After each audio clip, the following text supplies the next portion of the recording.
Good morning everyone.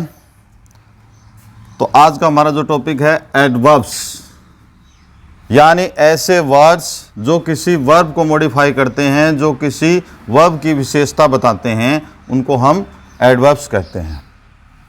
तो हमारे जहन में सिर्फ इसकी एक नॉर्मल सी परिभाषा रहती है कि एडवर्ब्स वो शब्द हैं जो किसी वर्ब को मॉडिफाई करते हैं, लेकिन ये इससे ज़्यादा भी हैं। जैसे कि ये किसी वर्ब को ही मॉडिफाई नहीं करते, ये किसी एडजेक्टिव की भी विशेषता बता सकते हैं, खुद एडवर्ब की विशेषता बता सकता है, ये किसी क्लोज की विशेषता बता सकते हैं, ये किसी फ्रेज की विशेषता बता सकते हैं। तो कुल मिला के सिर्फ वर्ब की विशेषता बताने का काम ही नहीं है इनका। अब ये हैं क्या?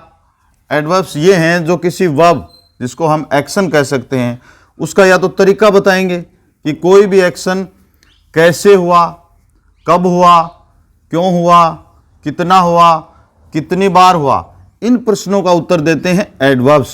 यानी उस वर्ब का तरीका बताते हैं, उसकी टाइमिंग बताते हैं, उसकी फ्रीक्वेंसी बताते हैं। ये काम करते हैं एडवर्ब्स। अब हम इनको क्लियर करते हैं सेंटेंसेस के थ्रू। तो पहला मैंने सेंटेंस लिखा, ही रन्स। मान लो मैंने इतना सेंटेंस लिखा, वह दौड़ता है। नॉर्मल सा सेंटेंस है। अब इसके आगे मैंने लगा दिया फास्ट। तो अब क्या हो गया? ही रन्स फास्ट, वो तेज दौड़ता है। तो ये रन्स क्या है? हमारी वर्ब है, और ये फास्ट क्या है? हमारा एडवर्ब। यानी यहां पर वो तेज दौड़ता है, तो ये दौड़ना की विशेषता ये फास्ट बता रहा है, तो ये वर्ब को मॉडिफाई कर रहा है, इसलिए इसको हम एडवर्ब कहते हैं। तो इस सेंटेंस में हमारा फास्ट क्या है? एडवर्ब है। यानी इस सेंटेंस में इसने किसी वर्ब की विशेषता बताई, किसी वर्ब को मॉडिफाई किया। दूसरा इसका एग्जांपल देखते हैं, ही रन्स वेरी फास्ट। यहां पर देखिए फिर से हमारी वही वर्ब है, मैंने वेरी लगाया। पहले सेंटेंस में हमारा जो फास्ट था किसका काम कर रहा था? एडवर्ब का। वह बहुत तेज दौड़ता है, तो यह बहुत किसकी? तेज की विशेषता बता रहा है, यानी खुद एडवर्ब की विशेषता बता रहा है। तो ये भी क्या है? अपना एडवर्ब। यानी एडवर्ब किसी वर्ब की विशेषता बता सकता है, खुद किसी एडवर्ब की विशेषता बता सकता है। तीसरा इसका एग्जांपल देखते हैं, शी इज एक्सट्रीमली ब्यूटीफुल। यानी वो बहुत ही अत्यधिक सुंदर है। तो यहां पर हमारा ब्यूटीफुल क्या है? एडजेक्टिव, यानी कि विशेषण। और ये एक्सट्रीमली किसकी विशेषता बता रहा है? इस एडजेक्टिव की। तो ये हमारा हो गया एडवर्ब। यानी इस सेंटेंस में हमने देखा कि एडवर्ब किसकी विशेषता बता सकता है? एडजेक्टिव की। पहला सेंटेंस था, इसने किसको मॉडिफाई किया? वर्ब को। दूसरे में इसने किसको मॉडिफाई किया? खुद एडवर्ब को। तीसरे में इसने किसको मॉडिफाई किया? एक एडजेक्टिव को। ये इससे आगे भी है। ये तो इसका बेसिक नॉलेज है। अगर हम एडवांस देखें इसको, तो अगला एग्जांपल आप देखेंगे, जो इसका मैं चौथा एग्जांपल लिख रहा हूं, वो देख सकते हैं। जैसे मैंने सेंटेंस लिखा, चौथा इसका use, the thief ran when the police arrived। चोर दौड़ा जब पुलिस पहुंची। तो ये हमारी इसमें वर्ब क्या थी? ran। और अब ये जो when the police arrived, ये पूरा हमारा क्या है? यहां पर एक क्लोज है, और ये यहां पर किसका काम कर रहा है? एडवर्ब का। चोर दौड़ा कब? जब पुलिस पहुंची। अब हम इसको नहीं मानते, मान लो एक बार आपको इसको हटा दे, और इसकी जगह हम ये भी लिख सकते हैं, द थीप रेन। चोर दौड़ा कब? When the police arrived. इसकी जगह हम ये भी लिख सकते थे, यस्टरडे, कल दौड़ा। ये यस्टरडे लिख देते तो हमारे क्लियर हो जाता है कि ये एडवर्ब है। लेकिन जब इसको हमने क्लोज के रूप में लिख दिया तो हमारी दिक्कत आती है कि ये क्या आ गया। तो मैं ये बताना चाहता हूं कि एडवर्ब सिर्फ एक शब्द न होकर के शब्दों का समूह भी हो सकता है। इसके अंदर आपने देखा व्हेन द पुलिस अराइव्ड, ये क्लोज है और ये पूरा क्लोज एक एडवर्ब का काम कर रहा है, तो इसको हम एडवर्बियल क्लोज कह देते हैं, एडवर्बियल क्लोज। और ये क्लोज भी कैसा है? सबऑर्डिनेट क्लोज है। व्हेन द पुलिस अराइव्ड, ये इतना हमारा क्लोज है और ये यहां पर एक एडवर्ब का काम कर रहा है। चोर कब दौड़ा? जब पुलिस पहुंची। तो ये इसका चौथा यूज था। अगला इसका यूज देखते हैं। He came carrying a box in his hand. अब यहां पर हमारी वर्ब हो गई केम, वह आया, चलो ये वर्ब हो गई। अब ये carrying a box in his hand, वो आया अपने हाथ में एक बक्सा लिए हुए। तो ये जो पूरा हमारा carrying a box in his hand है, ये एक फ्रेज है। फ्रेज क्या होता है? एक शब्दों का एक समूह जिसके अंदर कोई एग्जैक्ट वर्ब न हो या कोई सब्जेक्ट न हो, उसको हम फ्रेज कहते हैं। तो ये जो फ्रेज है यहां पर किसका काम कर रहा है? एडवर्ब का। अब इसकी जगह मैं ये लिख देता ही केम slowly,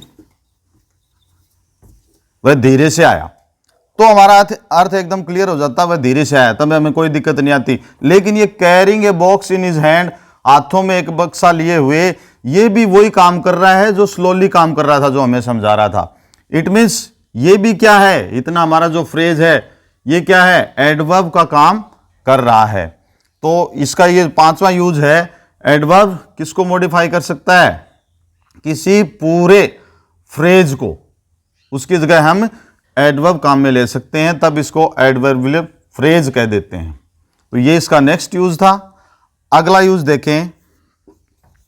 he beat a dog, ये आगे मैं थोड़ा इसको मिटा देता हूं, विद ए स्टिक। तो ये हमारी वर्ब हो गई। उसने कुत्ते को पीटा विद ए स्टिक, एक डंडी से, एक या छड़ी से। अब ये जो विद ए स्टिक है, यहां पर हमारा ये एडवर्ब का काम कर रहा है, और यहां पर इसको हम क्या बोलते हैं? Prepositional adverb. प्रीपोजिशनल नाम क्यों दे दिया? क्योंकि ये इसकी शुरुआत प्रेपोजिशन से हो रही है, और प्रेपोजिशन हमारा क्या है? विद। तो ये विद ए स्टिक, उसने कुत्ते को पीटा, कैसे पीटा? एक छड़ी से। तो ये तरीका बता रहा है एडवर्ब ऑफ मैनर। तो ये भी यहां पर विद ए स्टिक एक एडवर्ब का काम कर रहा है। तो ये इसके मैंने आपको एडवांस लेवल्स बताए। एडवर्ब सिर्फ वही नहीं है जो सिर्फ एक वर्ब को मॉडिफाई करता है, ये किसी एडजेक्टिव को भी कर सकता है, एडवर्ब को भी कर सकता है, किसी क्लोज को कर सकता है, किसी फ्रेज को कर सकता है। ये कोई प्रीपोजिशनल क्लोज भी एडवर्ब भी हो सकता है, यानी इतने इसके यूज हो सकते हैं। तो अब मैं समझ गया कि आपके यहां तक क्लियर होगा कि एडवर्ब एक्चुअल में है क्या और इसका यूज कैसे होता है। अब चलो इसके आगे बढ़ते हैं और इसके प्रकार देख लेते हैं कि ये कितने प्रकार के होते हैं। इसके प्रकारों के बारे में भी कंफ्यूजन है, सभी ने अपने अपने हिसाब से इसके प्रकार निर्धारित कर दिए हैं। कोई इसको 5 प्रकार देता है, कोई 6, कोई 8, कोई 10। मैंने आपको क्लियर इसको स्पष्ट हो जाएगा। इसके kind of words, kind of adverbs, यानी एडवर्ब्स के प्रकार, मैंने इसको मोटे मोटे इसके 6 हिस्से बनाए हैं। तो वो आप 1 बाय 1 देखेंगे। जो पहला मैंने इसका लिखा, adverb of manner. Adverb of manner, आप जानते हो मैनर क्या होता है? तरीका। तो ये वो एडवर्ब्स हैं जो तरीका बताएंगे किसी भी वर्ब के होने का, एक्शन का, कि वो वर्ब कैसे हुई। यानी ये एक्चुअल में किसका उत्तर देंगे? हाउ का उत्तर देंगे। आप इस बात को नोट डाउन कर सकते हैं कि ये क्या उत्तर देंगे? हाउ का आंसर देते हैं, हाउ का आंसर। इनको कहते हैं हम एडवर्ब ऑफ मैनर। इसके कुछ एग्जाम्पल देख लेते हैं। जैसे मैंने लिखा लाउडली, स्लोली, क्लियरली। ये कुछ ऐसे वर्ड्स हैं जो तरीका बताएंगे, जैसे राकेश स्पीक्स लाउडली। तो इसमें क्या हो हमारा, राकेश स्पीक्स लाउडली, राकेश तेज बोलता है, बड़ी तेजी से बोलता है। तो ये स्पीक्स वर्ड को मॉडिफाई कर रहा है ये लाउडली। तो ये तरीका बता रहा है उसका बोलने का, वो कैसे बोलता है, जोर से बोलता है। तो लाउडली क्या होगा, एडवर्ब ऑफ मैनर। तो ये हमारा पहला भाग था इसका। दूसरा हम देखते हैं, मैंने लिख दिया adverb of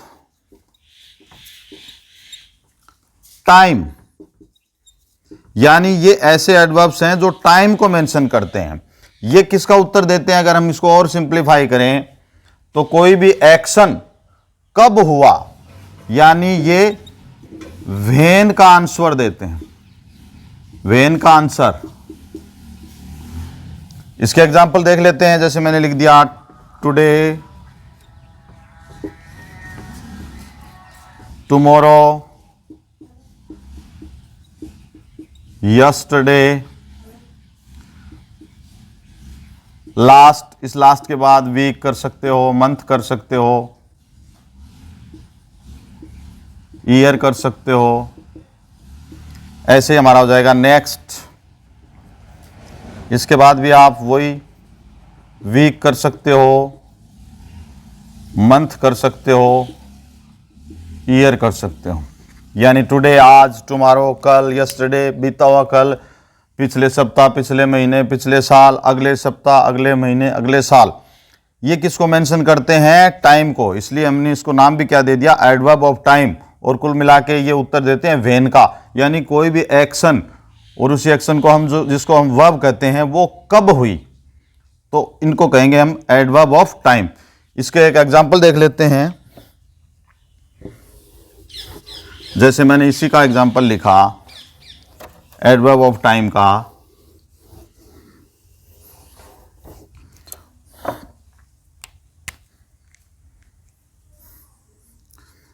She came here yesterday. वो यहां आई कब, कल। तो ये हमारा जो yesterday है ये क्या है, एडवर्ब ऑफ टाइम। अब एक बात और बता दूं, मैं एक सेंटेंस के अंदर कोई जरूरी नहीं है कि एक ही एडवर्ब हो, दो एडवर्ब भी हो सकते हैं। यहां पर हियर भी क्या है, एडवर्ब का ही काम कर रहा है। और ये क्या है, यहां, कहां आई, यहां। तो ये एडवर्ब ऑफ प्लेस का, प्लेस को मेंशन कर रहा है। लेकिन हम फिलहाल बात कर रहे हैं एडवर्ब ऑफ टाइम, तो वो कौन सा है, यस्टरडे। तो ये थे एडवर्ब ऑफ टाइम। चलो नेक्स्ट देखते हैं, जो हमारा 3 नंबर है, एडवर्ब ऑफ प्लेस। ये वो एडवर्ब्स हैं जो किसी एक्शन या वर्ब का की बारे में उसकी जगह को मेंशन करते हैं। और किसका उत्तर देंगे, ये वेयर का उत्तर देते हैं, यानी कोई भी एक्शन कहां हुआ, कोई वर्ब कहां घटित हुई, तो ये देते हैं वेयर का आंसर। इसलिए इनको एडवर्ब ऑफ प्लेस कह दिया गया। और इसके भी यही है एग्जाम्पल, बहुत अच्छे हैं दोनों ही एग्जाम्पल, हियर है, देयर है। इसका एक एग्जाम्पल देख लेते हैं हम, जैसे मैंने लिखा आई विल, आप सेल भी कर सकते हो, वैसे मॉडर्न इंग्लिश में विल लग रहा है हर सब्जेक्ट के साथ। आई सेल गो देयर, मैं वहां जाऊंगा। तो ये कहां जाऊंगा, वहां। तो इसके लिए क्या है, ये देयर। ये किसको मॉडिफाई कर रहा है, टाइम को। तो इसका नाम क्या है, नाम जगह को। तो इसका नाम क्या होगा, एडवर्ब ऑफ प्लेस। तो ये है हमारा तीसरे नंबर का एडवर्ब ऑफ प्लेस। चलो इसके बाद नेक्स्ट देखते हैं, जो हमारा है adverb of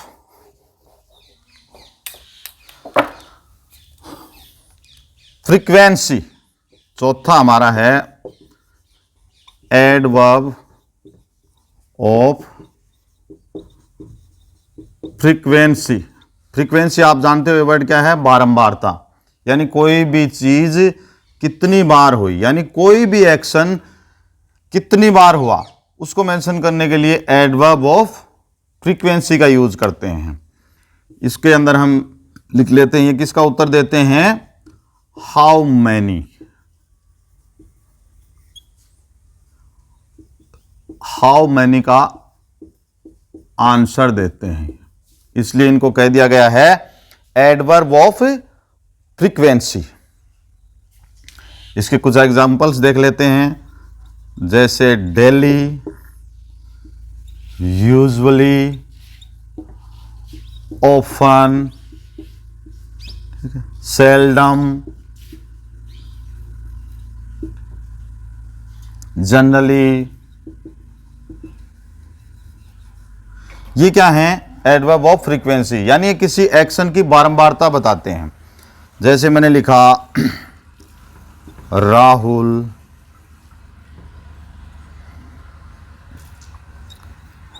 goes to temple daily, या दूसरा मैंने लिख दिया सी। इसके अंदर आप एक ऑलवेज और मेंशन कर सकते हो, हमेशा। इसका एग्जांपल लिखूं, बहुत अच्छा है, सी ऑलवेज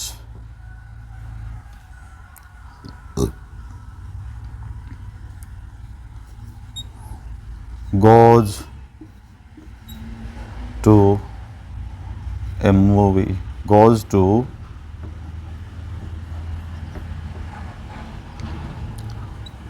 movie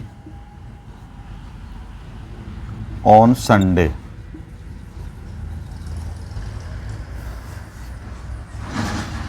वो हमेशा रविवार को मूवी देखने के लिए जाती है। तो ये ऑलवेज क्या है, हमारा एडवर्ब ऑफ फ्रीक्वेंसी, यानी कब जाती है, कितनी बार जाती है, उसका उत्तर दे रहा है ऑलवेज। तो ये हो गए हमारे एडवर्ब ऑफ फ्रीक्वेंसी। चलो अब नेक्स्ट देखते हैं,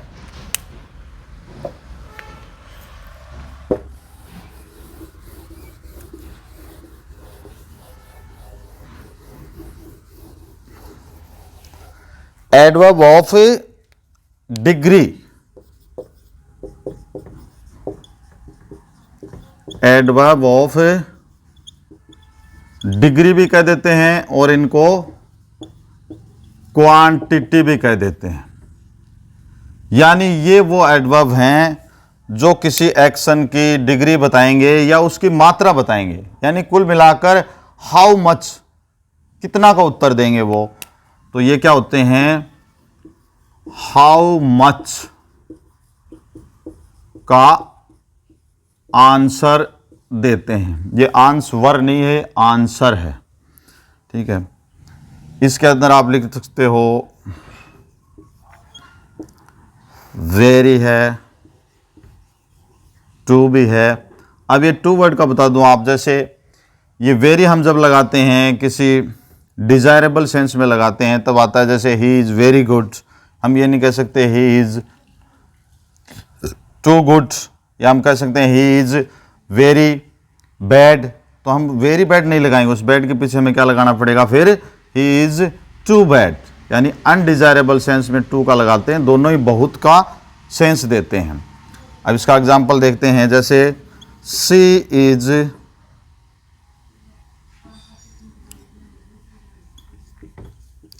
वेरी ब्यूटीफुल। अब इसका अर्थ क्या हुआ, वह बहुत खूबसूरत है, यानी इस खूबसूरत की विशेषता है वेरी बता रहा है। तो वेरी यहां पर किसका काम कर रहा है, बहुत मात्रा को बता रहा है, यानी क्वांटिटी का। तो ये हो गया हमारा एडवर्ब ऑफ क्वांटिटी। चलो नेक्स्ट देखते हैं,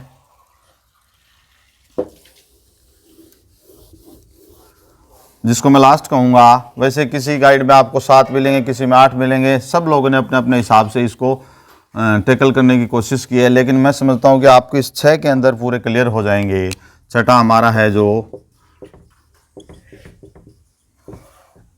एडवर्ब ऑफ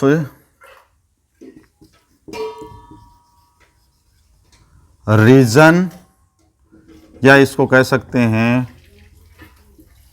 पर्पज। ये कौन से हैं? एडवर्ब ऑफ रीजन और पर्पज वो हैं जो कारण या उद्देश्य बताते हैं। तो इसका किसका उत्तर दे रहे हैं? एक्चुअली हम अगर हिंदी में देखें तो ये क्यों का उत्तर दे रहे हैं, यानी आप लिख सकते हो इसको कि वाई का उत्तर देते हैं, वाई का आंसर देते हैं। तब इनको हम क्या कहते हैं? एडवर्ब ऑफ रीजन या पर्पज। इसका बहुत ही मजेदार है, देयरफॉर, सो। देयरफॉर का अर्थ क्या होता है? इसलिए, और ये सो भी जब कंजंक्शन के रूप में आता है तो इसी का अर्थ देता है। लेकिन अब हम इनका एक एग्जाम्पल देखते हैं, जैसे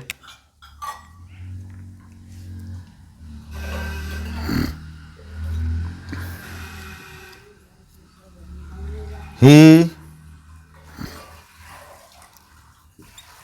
work hard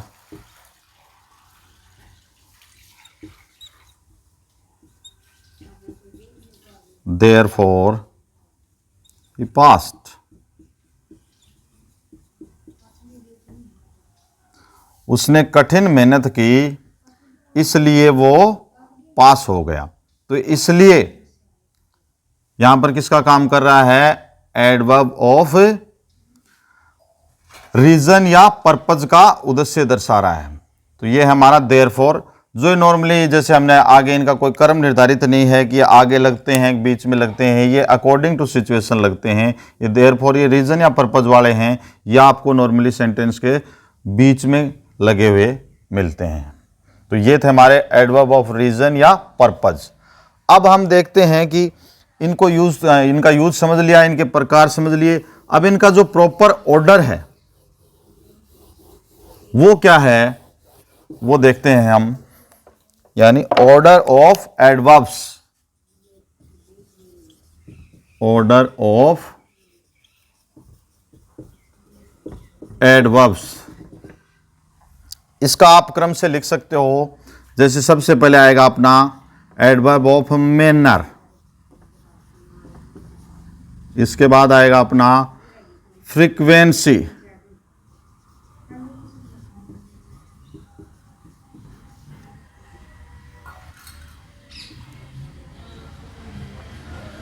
फिर आएगा प्लेस, फिर आएगा टाइम, और फिर आएगा पर्पज। यानी इनका क्रम रहेगा MFTP। यानी सबसे पहले अगर एक ही सेंटेंस में कई एडवर्ब आ रहे हैं तो हमारा उनका क्रम क्या होगा? सबसे पहले एडवर्ब ऑफ मैनर, फिर फ्रीक्वेंसी, फिर प्लेस, फिर टाइम और फिर पर्पज। इस बात को समझाने के लिए मैं आपको एक ही सेंटेंस दिखाता हूं जिसके अंदर इन सभी का यूज होगा और आप उनका क्रम समझ जाओगे। जैसे I have to run quickly down to street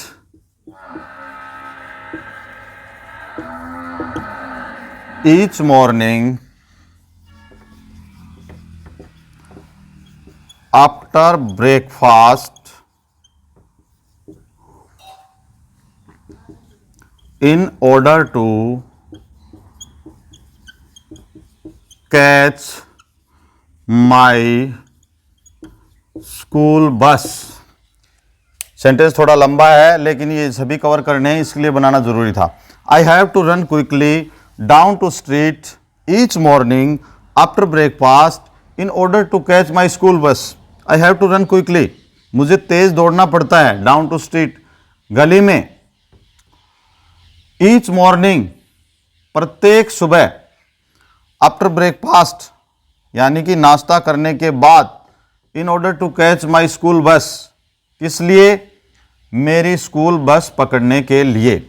यानी इसके अंदर आपके सभी एडवर्ब्स आ गए। यह आ गया हमारा quickly, down to street, each morning, after breakfast, in order to catch my school bus. यानी कि सबसे पहले I have to run quickly, ये क्विकली क्या हो गया, मुझे तेज दौड़ना पड़ता है, यानी तरीका है, तो ये हो गया एम। नीचे गली में कहा, सॉरी ये इसका सेकंड वाला हमें चेंज करना पड़ेगा, प्लेस, और इसके बाद आप कर दो फ्रीक्वेंसी। अब ये हमारा सूत्र सही है। तो इसके बाद ये डाउन टू स्ट्रीट, नीचे गली में, कहा, ये हो गया हमारा प्लेस। ईच मॉर्निंग, प्रत्येक सुबह, यानी ये फ्रीक्वेंसी है, तो ये हो गया हमारा एफ। आफ्टर ब्रेकफास्ट, कब, ये टाइम बताया गया नाश्ते के बाद, तो ये हो गया हमारा टी। और in order to catch my school bus, मेरी स्कूल बस पकड़ने के लिए, ये हमारा हो गया पर्पज, तो ये इसको हमने लिख दिया पी। तो सबसे पहले हमारा एडवर्ब ऑफ मैनर, उसके बाद adverb of place, adverb of frequency, adverb of time, adverb of purpose. तो ये क्विकली आ गया हमारा मैनर, डाउन टू स्ट्रीट आ गया प्लेस, ईच मॉर्निंग हो गई फ्रीक्वेंसी, आफ्टर ब्रेकफास्ट हो गया टाइम, और in order to catch my school bus, ये हो गया हमारा पर्पज। तो इस एक सेंटेंस के जरिए आप इनका ऑर्डर समझ चुके हो। इन ऑर्डर से अगर एक ही सेंटेंस में अलग अलग एडवर्ब्स आ रहे हैं तो उनका ये क्रम रहता है। इसका उल्टा सीधा करने पर अर्थ का अनर्थ हो जाएगा, सेंटेंस का अर्थ बिगड़ जाता है। तो आपको ये क्रम निर्धारित कर दिया गया है इस सूत्र में, तो आपको यही ध्यान रखना है। तो अब मैं समझता हूं कि आप एडवर्ब्स को पूरा समझ चुके हो। एडवर्ब्स क्या हैं, उनके कितने प्रकार हैं, और उनका ऑर्डर क्या है एडवर्ब्स को रखने का। तो ये हमारा एडवर्ब्स था। I think you got it. तो बने रहें अगला वीडियो देखने के लिए। Till then bye.